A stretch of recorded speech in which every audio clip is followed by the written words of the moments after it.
ముఖ్యంగా ధనుస్సు రాశి వారి జాతకంలో 3 గవ్వలు పడ్డాయండి. గురు మహర్దశ గవ్వలు పడ్డాయి. ఈ ధనుస్సు రాశి వారికి అధిపతి బృహస్పతి అండి. దేవతల గురుడు బృహస్పతి.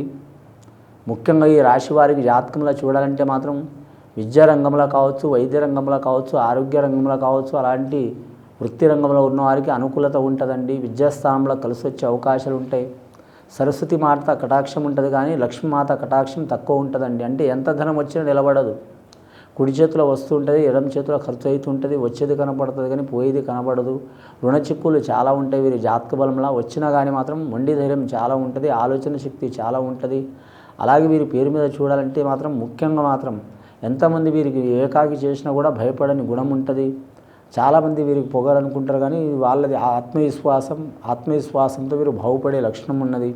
ముఖ్యంగా గ్రహాలు అయితే బాగలేవు వీరి పేరు మీద. గ్రహాలు బాగలేకపోయినా మాత్రం పుట్టిన గడియ కావచ్చు, లేదా మాత్రం వారు పుట్టిన టైం టేబుల్ కావచ్చు, నక్షత్ర గడియ కావచ్చు, లేదా వారి తల్లి గర్భంలో పుట్టిన వేళ విశేషం కావచ్చు, మంచిగా ఉన్నందువలన వారికి మంచి జరిగే అవకాశాలు ఉన్నాయి. దైవ సంకల్పం సాకారం అవుతుంది వీరి జాతక బలానికి.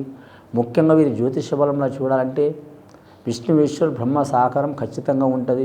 ఒకరు జన్మస్థాన యోగ వాళ్ళు, తలరాత రాశి వారు, రెండవది మాత్రం లయాకారకుడు, మూడవది మాత్రం కరెక్ట్ క్షేత్రకారకుడు.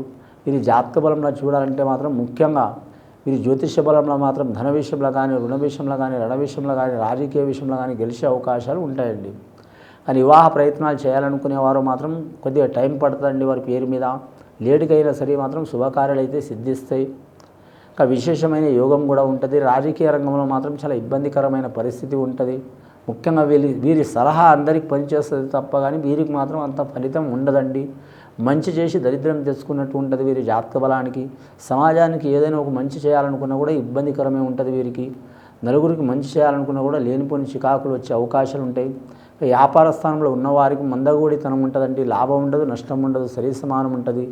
ఉద్యోగస్తులకు చూడాలంటే మాత్రం ముఖ్యంగా మాత్రం ఎగిరిగిరి దంచినా ఎగరకుండా దంచినా అదే కూలి అన్నట్టు వీరి జాతకానికి వీరు ఎంత హార్డ్ వర్క్ చేసినా, ఎంత మామూలుగా చేసినా మాత్రం ఫలితం మాత్రం తక్కువనే ఉంటుంది వీరి జాతకానికి.